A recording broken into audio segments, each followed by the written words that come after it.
In Our Expert Opinion podcast is brought to you by Saunders Real Estate, the Southeast's leading land and commercial real estate firm, helping clients make bold and informed investment decisions since 1996.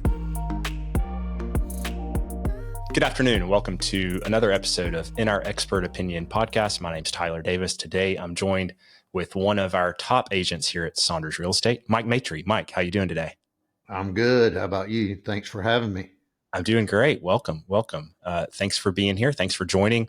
I'll let you introduce yourself here in a second, Mike, but to paint a picture of the goal of this podcast and what we're doing here today, Mike just went through a really great deal in terms of how he went about handling the transaction, breaking it up into multiple pieces. So we want to tell the story of this deal from start to finish, how it started, how the deal went, some of the strategies around it, how the market impacted some of those strategies, and then ultimately how the deal got closed. So Mike, we're happy you joined us. Congratulations on getting this deal closed. It was the California Woods Properties, 1,443 acres, I believe is the exact number. Mike, tell us a little bit about your background, who you are, where you're joining us from today, for the audience that might not know you as well as I do. All right. Yeah. My second time on the podcast. It's been a little while, but my name's Mike Matre. I'm a consulting forester and a land broker working out of Leesburg, Georgia. I'm down here at the Saunders Thomasville office. Always love coming to Thomasville. Yeah, in addition to being a consulting forester, of course, I'm a land broker, and for years was a independent land broker at Matre Forestry Consulting, and old Bryant Peace started recruiting me to Saunders, and that was about a 3-year process for Bryant, probably frustrating, but finally, after meeting so many of the guys, and I decided this was the place for me to grow my real estate business, and so I joined in 2023 and hadn't looked back. It's been a great move. 2025 is shaped up to be my best year in land sales so far, and looking forward to 2026. Yeah, you've been a great addition to the team. Credit to Bryant Peace for working on you for so long, or annoying you so much until you just said yes so he'd stop. Whatever it took to get you on the team, we're certainly happy you're here with us. You bring so much timber knowledge, relationships, background to our team in Georgia, and we're certainly happy with everything that you do for us. And congratulations on a great year. You've had a wonderful year on a lot of transactions, and really happy to see that, because I know how hard you work on all this. So I want to talk about one deal in particular, the California Woods project. Can you give us a little bit of background on the property in total, kind of some of the characteristics of it, the timber profile on the site, what kind of wildlife hunting opportunities there were on it, topography, a little bit about the location, those kind of things? Yeah, it was a very unique project, being that California Woods property in Stewart County, Georgia, is one of the most remote properties I've ever worked on. It kind of reminds me of a very remote North Georgia property. We knew it was going to take a special kind of buyer that would appreciate the rugged terrain and the remoteness. California Woods, first of all, an interesting name. A lot of people ask, why is it called that? Well, it's on California Woods Road, but the owner, which is, several generations of ownership, told me that most of the locals think that it's called California Woods because of the unique rolling topography, is reminiscent of certain parts of California, but others think that the remoteness might be why it's referred to as California Woods. But regardless, California Woods, very, very rolling topography, almost mountainous. It has some of the prettiest vistas I've ever seen in South Georgia. There are certain high points where you can see 360-degree panoramic views all the way across the Chattahoochee River Valley, and, just beautiful in that regard, and beautiful clear running creeks, So it is a neat recreational property, especially for somebody that appreciates remoteness and hilly, nearly mountainous terrain without having to go all the way to North Georgia or North Alabama or into Tennessee or North Carolina. Um, but that kind of property doesn't really make for the best timber growing property. Some of it, is too steep for conventional equipment, but just a very fun property and very remote. It's 3.5 miles up California Woods Road. Stewart County maintains it roughly about twice a year. So you might be able to bother the road department to come out there again, maybe a third time. But for somebody's got to realize if you buy up there, come up there in the rain, you're going to need 4-wheel drive to get to it, that kind of thing. And there are buyers out there that appreciate that. And that was kind of, that would be our market, was somebody that wanted to be remote, wanted to be very secluded, get up there and do their thing. We sold it in 5 properties, and 4 of those probably plan on doing some sort of off-grid camp, like solar, maybe propane generator or something. Mm-hmm. So when you talk about remoteness, you're referring, just for the audience, one, the physical location of the property. You're also referring to the site characteristics in terms of access, utilities, no power, things like that, right, Mike? When you look at remote living, remote location, it's one, it's location, but it's also what you have when you get there or how hard it is to get there, right? Yeah. And in normal weather, it's pretty good access. But as far as power goes, and that reduced our buyer pool a little bit. A lot of people want power, or at least the option to bring power in. The nearest power is 3.5 miles away. But the difficulty in bringing power in on this property is that you would have to go through 2 different landowners. One of them was not much interested in cooperating with, granting an easement for power. And the other landowner is in such a strict trust.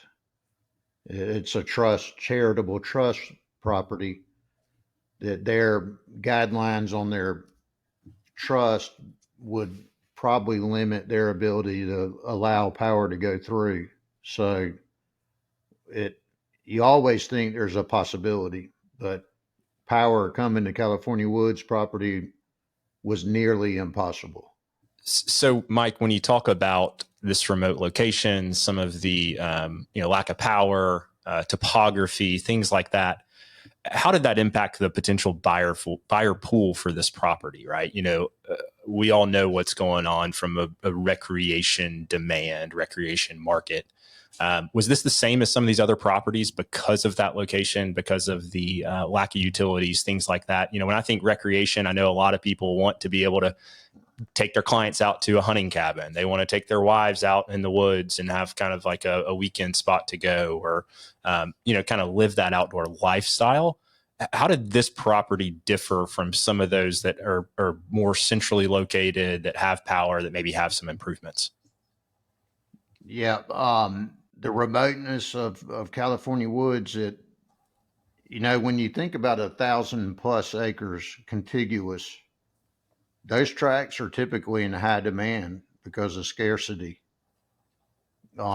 Especially for high-end hunting recreational properties and maybe income producing farmland and timberland. But in this case, we felt like that buyer, the typical profile for a buyer of 1,000 acres or more, might not be too interested in this one, because usually they're entertainment minded. They want to bring clients, they want to bring family, they want to have holiday gatherings there. And it just didn't set up well for that. But we initially marketed it as an entire tract, but indicated in our marketing that division would be considered. So when you looked at dividing the property, Mike, y'all broke it up into 5 pieces, correct? Yeah, and that was instigated by our first transaction. Right out of the gate, an adjoining landowner, a timber investment management organization, a TIMO, wanted part of the property to improve their access. So they took off about 640 acres right out of the gate, and that was some of our better part of the property, because it had no clear cut on it. It was all pre-merch planted pines and natural timber, and that 641 acres sold very well, above our ask price. We listed at $19.95 per acre, and we sold that off at about $2,100 per acre. So we're ahead of the game a little bit right there. Put a smile on the landowner's face, our seller client, and so we looked at what we had left, and it naturally divided pretty well in 4 properties. We kind of use existing land lot lines a little bit to chop it up, so to speak. Mm-hmm. And those remaining tracts range from about 150 acres to about 230 acres. And we marketed those 4 tracts individually. When you put together the kind of division of the remaining site, you had the first sale, the rest of that acreage. When you looked at dividing it up, you mentioned using some of the existing lot lines. Did you have to do anything related to access, or was there road frontage to all 4 of these other pieces, or how did you go about navigating some of that? Well, the way California Woods kind of winds through that area with the topography, each tract did have road frontage on California Woods Road. That's some of the things we looked at, and I recommend others that are considering dividing you consider is you don't want to leave yourself with something not very sellable. So we made sure that all 4 tracts had some positive attributes, mm-hmm. such as decent access, a food plot or 2, a nice creek. In the event that our client was stuck with maybe a property or 2, he didn't want to be stuck with a silly remainder. Correct. Yeah. But almost allocating out some of the remaining good attributes amongst the properties so that they're marketable, that there's something that people would be interested in, is a great strategy there, Mike. Yeah. When you went the route of marketing the remaining 4 pieces individually, right? Smaller tracts, smaller increments, what did that do to demand? How, did that, from a buyer perspective, that opens the door to a lot of different types of buyers, right? A different buyer pool than having all those together. It got the phone blowing up. It was a little quiet when we were focusing on the big contiguous property, as expected. But when we aggressively started marketing these 4 individual tracts, the phone started ringing almost off the hook. We had, immediately started having good showings. Most of our showings turned into an offer and turned into a contract. That's one thing I like about our marketing. We provide good information and good marketing. And so when we get a phone call, the potential buyer has probably studied the property pretty well and increases the chances of a showing leading to a offer and leading to a contract. And they just we got them sold one by one by one by one. Was there anything in particular related to marketing? One of the things I wanted to talk about was how was Saunders positioned to help both on the large scale marketing side of this when everything was all one big chunk.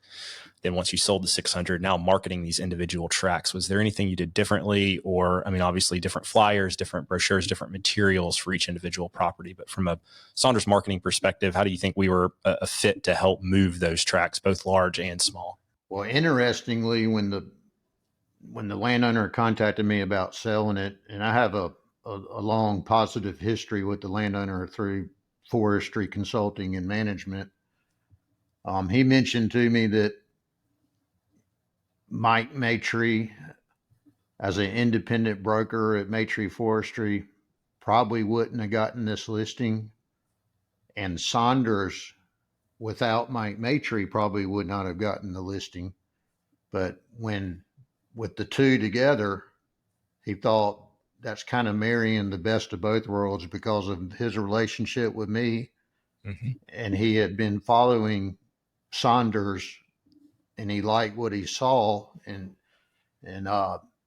that's kind of why he told me that he pulled the trigger. He said that the Saunders, the marketing power that it offers, plus the personal connection he had with me, he just kind of thought it was a win-win, because I wasn't the only broker or land agent he talked to about this listing, and right. Fortunately he went with us. We're very happy about that. I think you made a good decision. We, as a firm, we're nothing without our agents, right? We're here to serve our agents. We're here to help you guys, right? Y'all are the ones that have these great relationships, and we're just here to support you. We want to give you firepower, a little marketing background support system around you. But, anything we did was very small on this compared to you. So we just are appreciative of all your efforts, and one, for joining us, but also, letting us be involved in helping get these things sold. We were certainly very happy to see how it played out. Yeah, but to expand on your question a little bit more about the marketing, photography and video was important. The history on this property was, it was under long-term timber lease.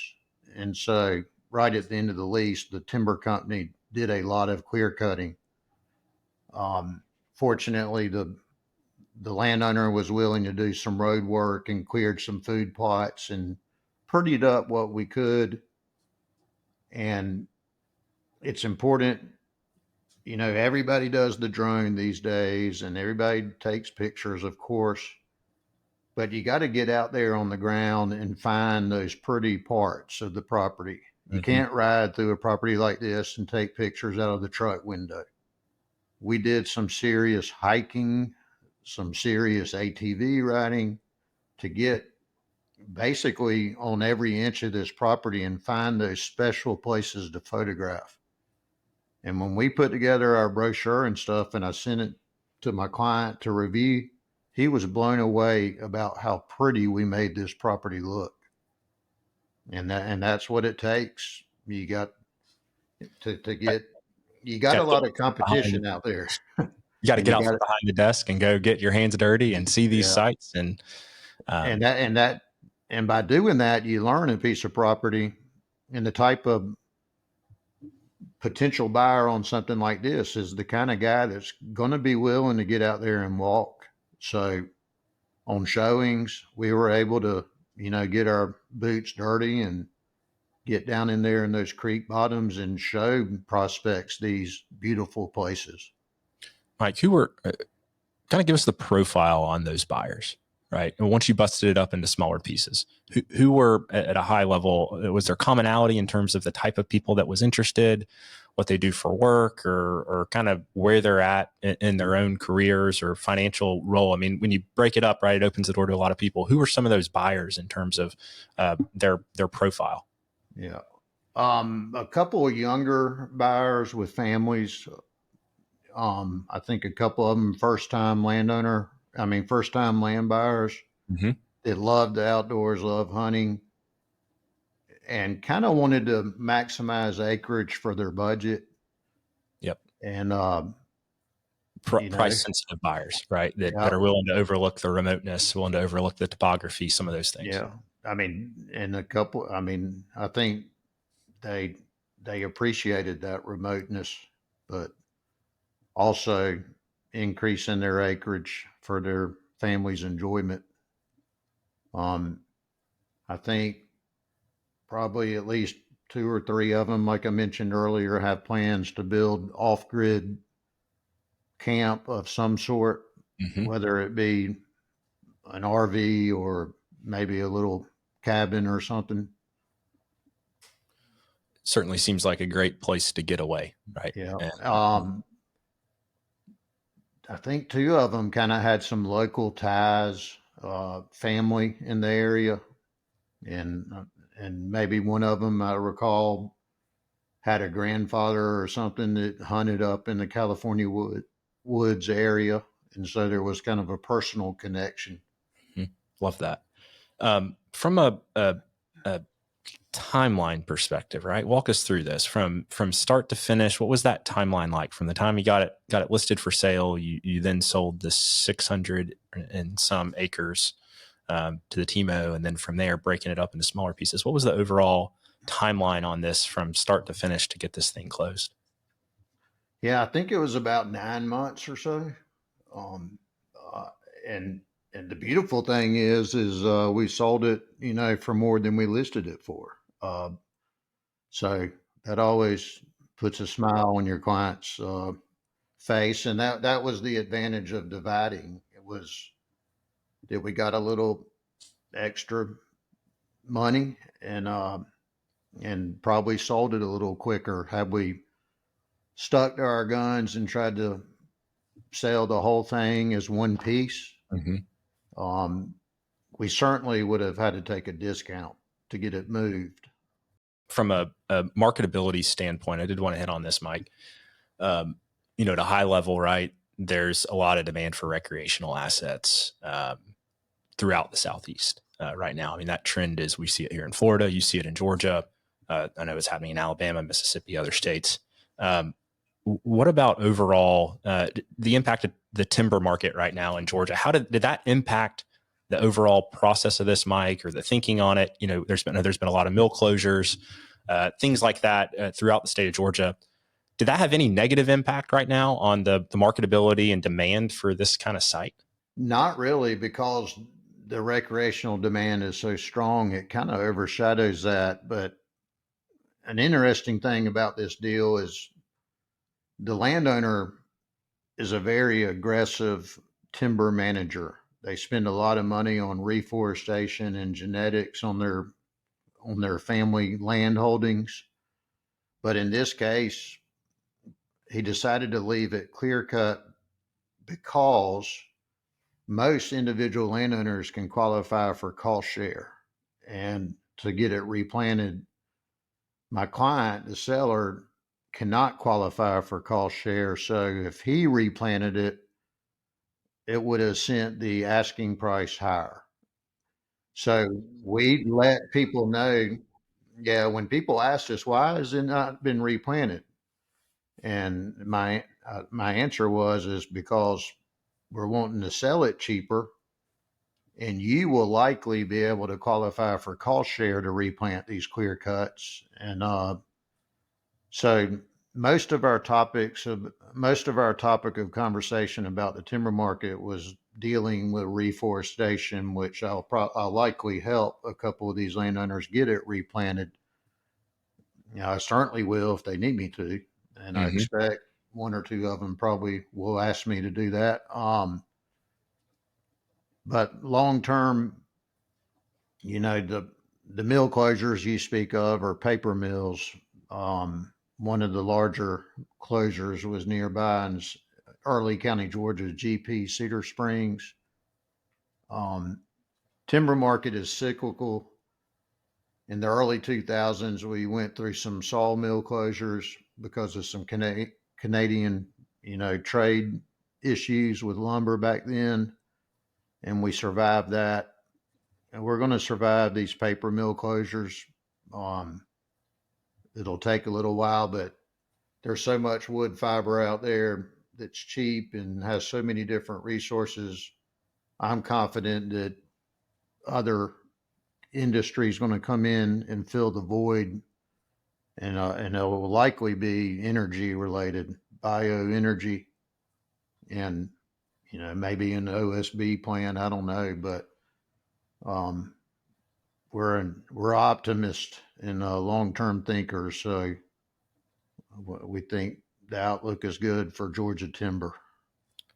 I agree. And especially from a land demand perspective, right? I think Georgia's continuing to grow. Florida's continuing to grow. The South is continuing to grow. And I think that will have positive impacts long-term on recreational values as well. Mike, at a high level, are there any takeaways from this, right? If takeaways from, if there's a client that you're working with who's thinking about breaking a property up, do you have any thoughts, suggestions to them? And then, how does this sale kind of reflect the overall Georgia land market and some of the deals you work on? Yeah, on these bigger properties that may need divided, my plan of action has usually been what we did here. Start with the big tract and market it, but let it be known that division will be considered, and then kind of let the market direct your path a little bit. And that's what we did here. Let that first buyer dictate kind of what you do on the rest of it. Yeah. And we also, it was such a unique property. There wasn't necessarily comparables. So me and my client we realized that we were creating our own comparables.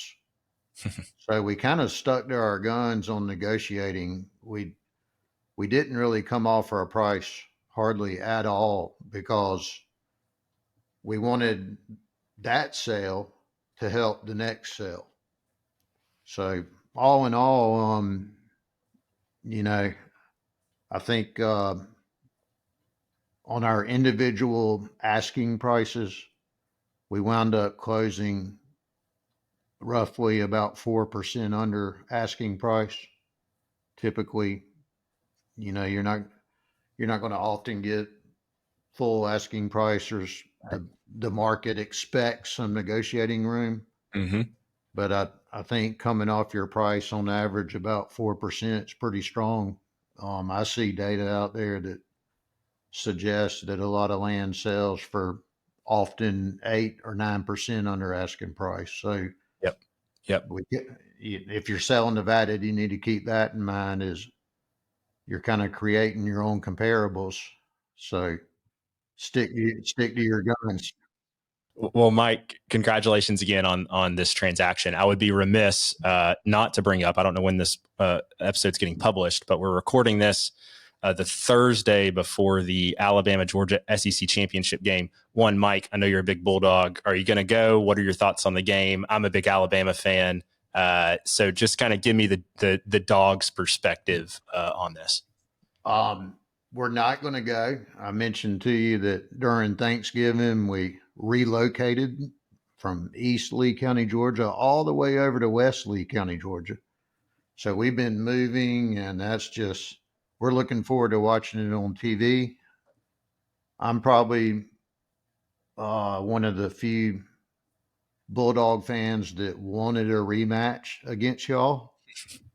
And I want to play in the SEC championship. A lot of people don't want a rematch and they don't want to risk injury. They want to prepare for the national championship. But I think I'm with Kirby Smart that you want to win the SEC, and then we'll take on the national championship. But I guess I'm kind of going on the odds here. Y'all beat us a lot. So the odds are we're going to win. Stop. Yeah, and I was hoping to play A&M as an Alabama fan. Some of my friends are confident and feel good, but I personally don't. I think we're leaking oil a little bit here down the stretch. Got some injuries.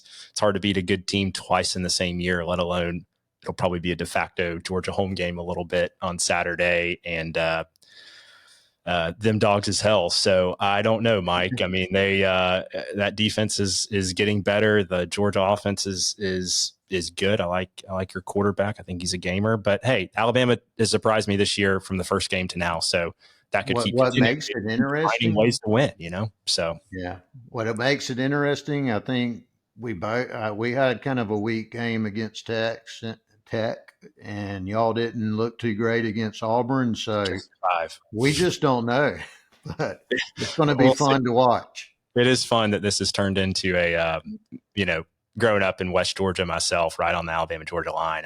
I all my buddies growing up were big Georgia fans, and I always loved Athens. I always liked UGA a lot, and would cheer for them against Auburn and Tennessee, and a lot of common rivals, right, that we all shared. And now Alabama-Georgia has turned into, I guess, a rivalry, but it doesn't quite feel like it's a hated rival. It's almost like a respectable, hey, we're both going for the same thing. We respect each other a lot because of where the programs are. And I don't think there's probably some hatred on the Georgia side to Alabama just because how this series has gone lately. But I think it's a little bit different of a rivalry, quote unquote, than some of these other ones.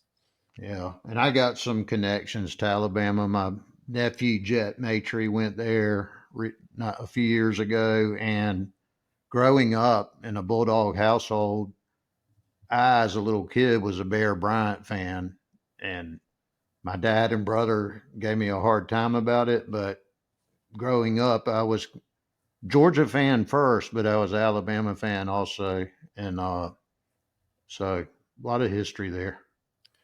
We'll see how it goes Saturday, but don't think anybody has a crystal ball, but that's why they lace them up. So, Mike, again, congratulations on this deal. You've done an excellent job over the years at Saunders. We wanted to highlight this because you did such a great job thinking creatively, helping the client meet their goals and objectives on this, and just wanted to give you a platform to share about it because it's well-deserved. Thank you very much, and appreciate y'all's support. Awesome. Well, thanks, everybody, for the listen, and catch us next time on the next episode. Thank you for listening to In Our Expert Opinion Real Estate Podcast. Don't forget to subscribe on your favorite podcast app so you never miss any of our upcoming episodes. For more on land and commercial real estate, please connect with us at saundersrealestate.com.